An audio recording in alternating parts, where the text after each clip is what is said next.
Vamos a continuar conversando ahora. Trajimos a un invitado.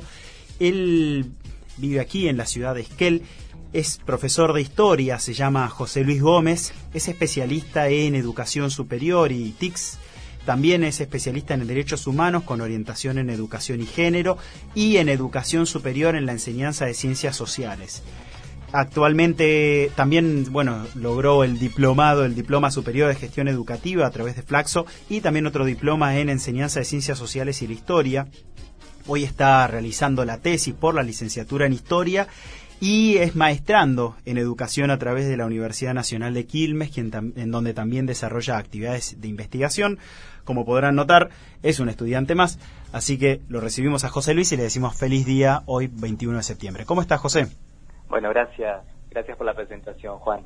Muy bien, también festejando un poco el Día del Estudiante, que más allá de estar en instancias todavía de formación, uno como docente igual no deja de ser estudiante, ¿no? Y de aprender el día a día.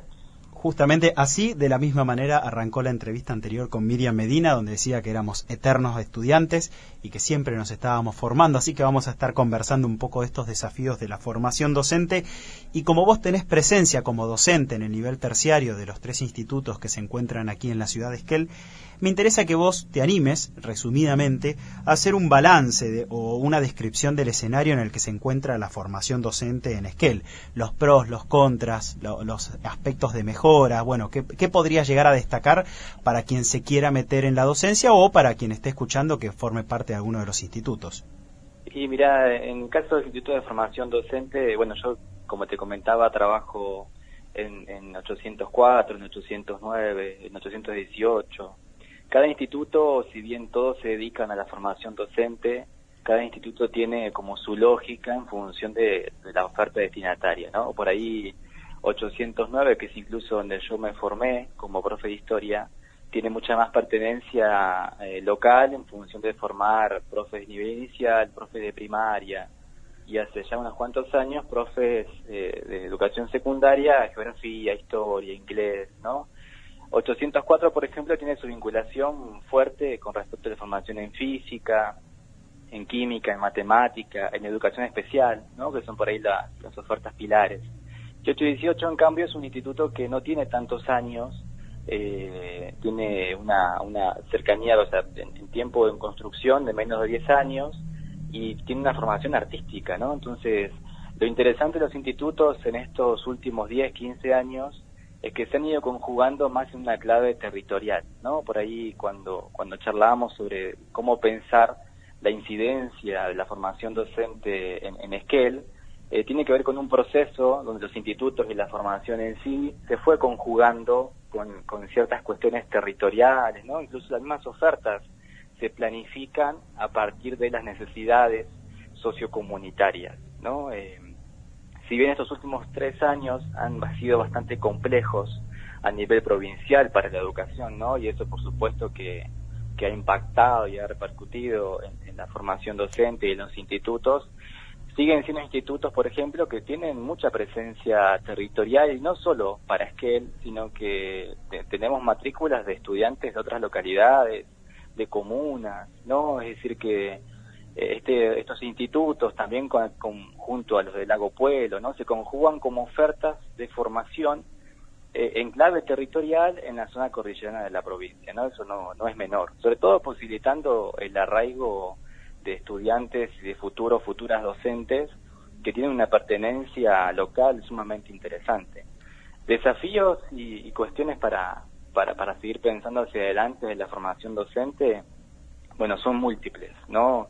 Un poco como también conversábamos, hay cambios constantes en el sistema educativo, tanto provincial como nacional, y cada vez que suceden, incluso este año agravado por la situación de la pandemia, pero cada vez que se escuchan tal vez críticas al sistema educativo y a la formación de todos los niveles, sobre todo los niveles obligatorios, siempre se pone un poco en temática o en eje a la formación docente, ¿no? Entonces, como parte del colectivo docente que ejercemos en formación de formadores, no dejamos de pensar nunca sobre para qué formamos, cómo formamos, en clave de qué formamos, ¿no? Como mencionaba recién, Yo incluso me he postitulado en derechos humanos y en género, y también tiene que ver con eso, con que uno recibe una formación docente inicial y nunca deja o nunca debe dejar de transitar otros espacios formativos y pensar sobre todo esa formación de cómo empodera,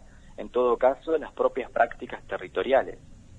Y de estas últimas camadas que han recibido estudiantes de nivel secundario, ¿con qué se han encontrado? ¿Cuáles son los desafíos? ¿Cómo llegan de preparados y preparadas al nivel superior? Y mira, de estos últimos años, nuestra provincia ha sido complejo, ¿no? Creo que ya sería redundante hablar de la cuestión salarial que nos atraviesa, pero sí tomar esta posición de que esta idea de esperar estudiantes que ingresen con los saberes o conocimientos necesarios para la formación docente ha sido discutido, ¿no? Es decir, uno toma la posición como docente en la formación de formadores que, más allá de que uno espera recepcionar un estudiante con ciertos conocimientos, con cierta profundización teórica, ¿no? Y que se pueda rápidamente amoldar o sumarse a lo que implica la vida de un estudiante de educación superior, más allá de eso que uno espera, uno se encuentra con un escenario real, con desafíos, con dificultades, pero uno tiene que basar su práctica pedagógica en base a ese estudiante, ¿no? ¿Qué digo con esto? En que en estas situaciones en las cuales hay ciertas desigualdades que se han profundizado, uno no deja constantemente de seguir pensando cómo acompañar a esos estudiantes a pesar de las dificultades que tal vez uno encuentra en función de la propia emergencia educativa a nivel provincial, ¿no? Hay un autor muy interesante que se llama Eduardo Rinesi, que trabaja en algunas universidades en Buenos Aires, y él siempre insiste sobre todo que información docente, yo ahí coincido, ¿no? Esto hablo en términos propios, en términos personales, pero él coincide que no podemos pensar en un estudiante solamente ideal, ¿no? No puede partir de ese ideario o de ese estudiante de formación docente, pero luego cuando se encuentra con un estudiante real, hay que pensar la propia práctica en ese estudiante real. Y cuando uno va a la formación docente hay múltiples experiencias justamente en cómo acompañar esos estudiantes, ¿no? Los profes, colegas que trabajan en los primeros años y los equipos directivos constantemente piensan dispositivos de acompañamiento a esos estudiantes, ¿no? Porque uno está, más allá de que no seamos un nivel obligatorio, ¿no? Es un nivel optativo. Cuando uno recibe a ese estudiante en formación docente y que pese a la difícil situación que atravesamos los docentes hoy en día, decide realizar una carrera de formación docente, uno acompaña ese proceso y va reconociendo diferentes cuestiones, ¿no? Por ejemplo, este año en particular, más allá de estas dificultades que a veces suceden en los ingresos en carreras como en física, química, matemática, que requiere un saber previo necesario, se ha sumado la complejidad de la virtualidad, ¿no? La accesibilidad como un elemento. Pero de todas maneras, más allá de eso, vos escuchaba recién que ponían una frase de Tonucci, ¿no? Tonucci incluso tiene una caricatura muy interesante donde aparecen los niveles obligatorios y los niveles optativos, como el terciario y el universitario, y él hace una ironía de cómo cada nivel mira hacia atrás, ¿no? El nivel primario dice que no fue suficiente la formación del nivel inicial, el secundario hacia el primario, el superior hacia el secundario, ¿no? Un poco la idea que estamos ya hace años trabajando en la formación docente es romper ese esquema que echa la culpa hacia atrás, ¿no? Pero sí hacernos cargo de, bueno, cómo podemos acompañar, cómo podemos en todo caso recuperar lo que el estudiante ya sabe, profundizar lo necesario para que en 4 años o más, lo que dure la formación, sea un estudiante que esté implicado, que sepa lo que tiene que enseñar, pero que esté implicado a su vez con la propia vida, la propia trayectoria de esos estudiantes que están en la escuela, ¿no? Una pregunta que te quería hacer, que vos ya algo mencionaste, ¿cómo están atravesando desde la formación superior este contexto de educación a distancia, educación virtual? ¿Cuáles son las preocupaciones, falencias? ¿Qué avances han tenido en ese sentido? Mira, ha sido complejo. Yo soy profe en algunas unidades, yo soy profe del campo de la formación general porque doy historia y política, he trabajado en la didáctica de las ciencias sociales, un tiempo trabajé en ESI, ¿no? En educación sexual integral. Y cada unidad curricular tiene como su formato, ¿no? Uno tiene, cuando elabora su proyecto de clase, uno concurso y demás, cada unidad tiene una finalidad formativa, ¿no? Hay seminarios, hay asignaturas. El taller, por ejemplo, por esencia, entre comillas, implica un trabajo situado, colaborativo, colectivo ahí, ¿no? En el espacio del aula. Entonces, la primera instancia en la cual de repente, como el resto de los niveles, tuvimos que comenzar a adaptar las propuestas a la virtualidad, fue tensionante, ¿no? Fue interpelante. Yo he realizado por ahí postitulaciones en las cuales incorporé algunos saberes, algunos conocimientos y algunas preguntas sobre la educación remota o virtual o a distancia, pero uno cuando piensa en la formación docente, al menos como hemos estado acá realizando ofertas formativas, no son pensadas o planificadas de virtualidad. Por ejemplo, el campo de formación que más se ha visto tensionado son las prácticas docentes, ¿no? Porque cuando uno piensa en la formación, la piensa como el desarrollo de un oficio, y en el oficio se establecen conocimientos, saberes del propio quehacer. Entonces la gran pregunta, o esto que vos decías, el desafío, el obstáculo, ha sido justamente pensar ese campo, ¿no? Porque estos estudiantes o estas estudiantes que transitan la formación docente, que tienen una práctica docente en la cual deben dar clases, hay colegas, hay coformadores, ¿no? Que es el profe, la profe que da el espacio del aula, hay estudiantes, hay docentes de la propia práctica que observan esa intervención. Entonces ese escenario que se conforma en la práctica docente es irreemplazable, ¿no? Entonces por ahí el desafío más importante que se ha dado, más allá de que hay unidades que se han podido dar de manera virtual para principalmente sostener un lazo pedagógico, pero el espacio que más se ha tensionado es el campo de la práctica profesional, ¿no?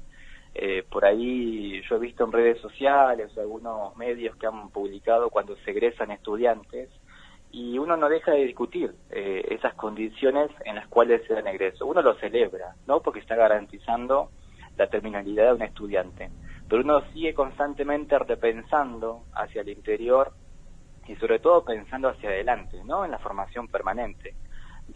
Bueno, qué cuestiones van a ir surgiendo hacia adelante luego de que en un momento pase esta situación de pandemia.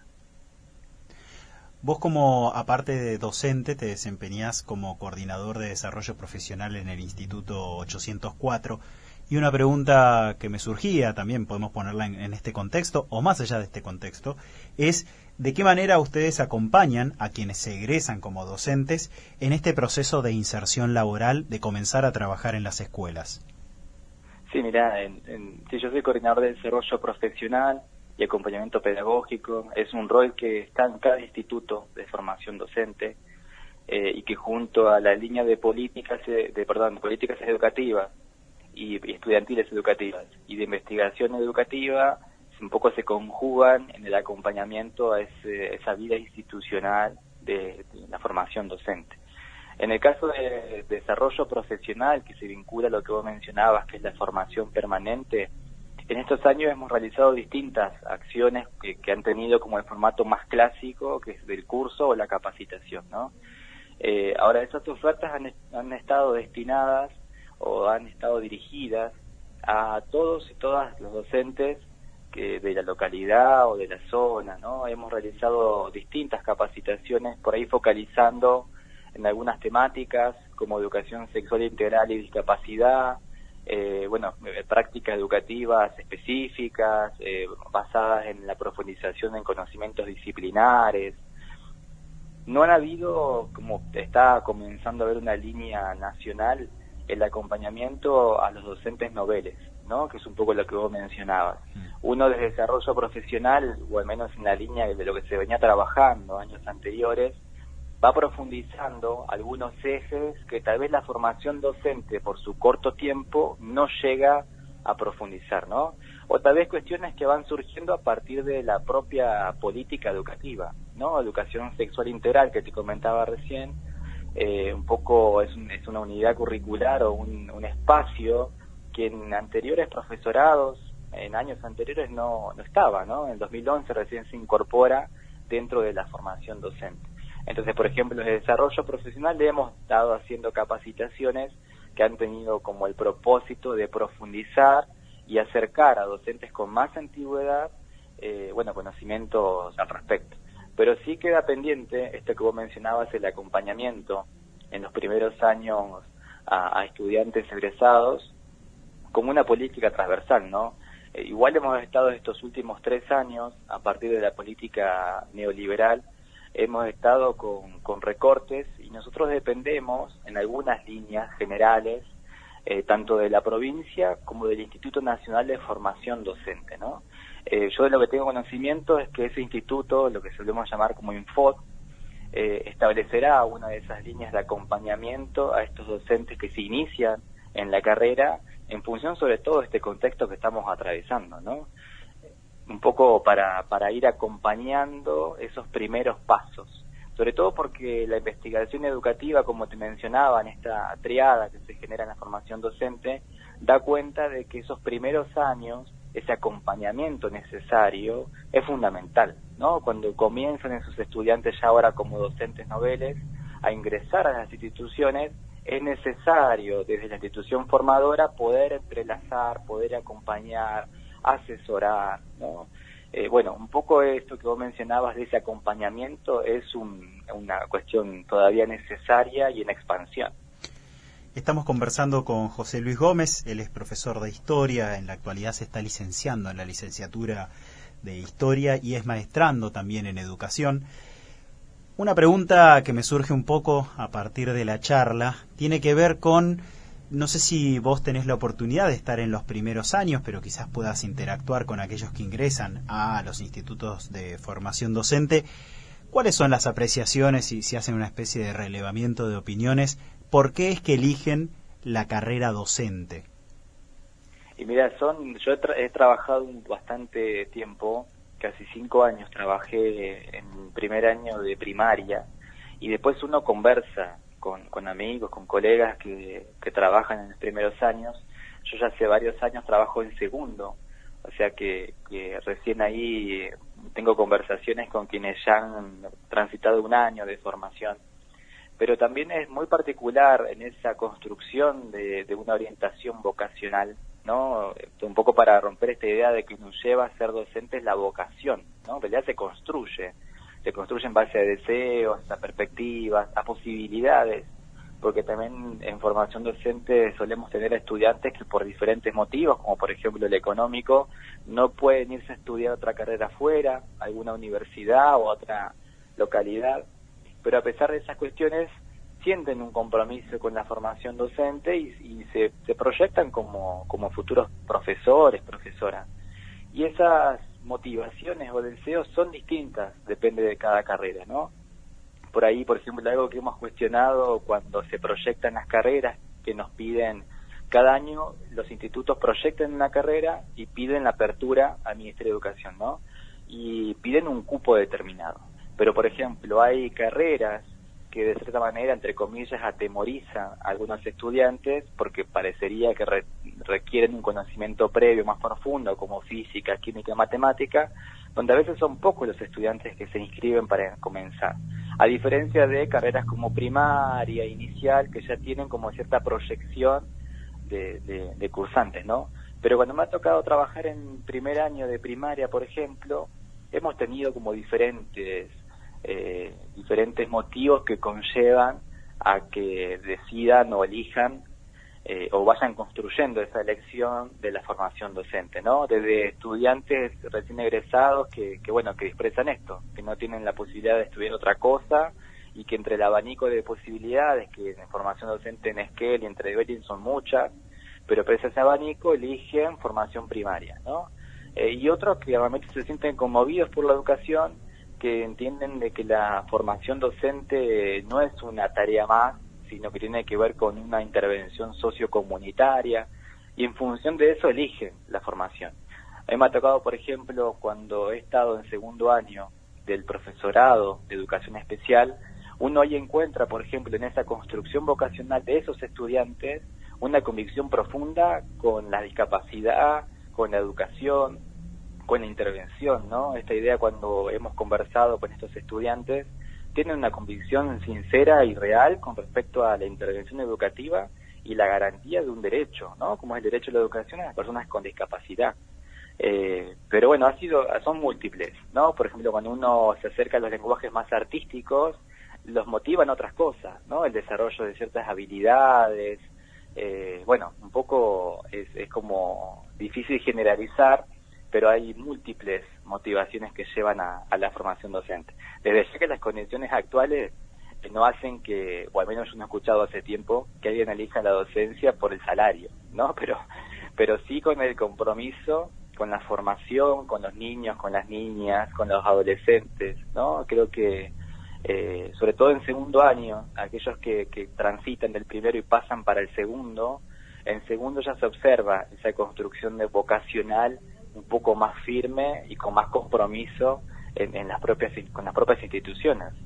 Y eso también lo que vos mencionabas de la cuestión salarial, que obviamente no es menor, pensaba en de qué manera influye este contexto y esto que parece que se va a resolver pero no se resuelve nunca en la provincia, cómo ha impactado, o sea, le generan dudas, cae la cantidad de inscriptos a los profesorados, ¿cómo ha sido la percepción estos últimos 2 años? Sí, ha impactado muchísimo. En formación docente, sobre todo estos últimos 2 años, al menos desde mi perspectiva, ha impactado mucho en la matrícula de los estudiantes. Si bien a partir del paro o la retención de servicios, que son como las dos formas de reclamo posibles, este año, sumado al aislamiento, a la pandemia y a la virtualización, ha provocado la disminución de la matrícula, ¿no? En realidad porque iniciamos un proceso donde comenzamos a virtualizar las cursadas y en simultáneo la demora constante en el pago de los salarios, ¿no? Uno cuando va incluso entre colegas hemos conversado con los equipos institucionales, uno va generando estrategias que intentan establecer un lazo que al menos permita que ese estudiante continúe, ¿no? Esto es flexibilizando instancias evaluativas, extendiendo los trabajos, intentando comunicarse constantemente para no perder ese vínculo, pero así todo, sobre todo agravada por la situación económica que ha generado la pandemia y el aislamiento, ¿no? Las dificultades de la conectividad, por ejemplo, han sido... tengo colegas que comenzaron rápidamente con clases virtuales, había estudiantes que no podían conectarse porque no tienen una conexión estable.